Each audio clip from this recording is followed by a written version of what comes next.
Hi, you're welcome back to Mary's Lifestyle. I just thought I should put a tutorial together to show you how to make poundo using microwave. This process takes about 5 to 6 minutes. I'm going to be using a cup of poundo.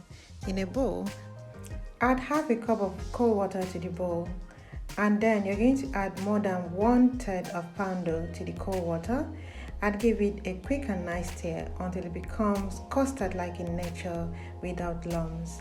At this point, you're also going to add your cold water to it and stir it until it becomes light and fluffy in nature. Then you put it in your microwave for like 3 minutes. Oh, you have something like this. It's ready. Wow.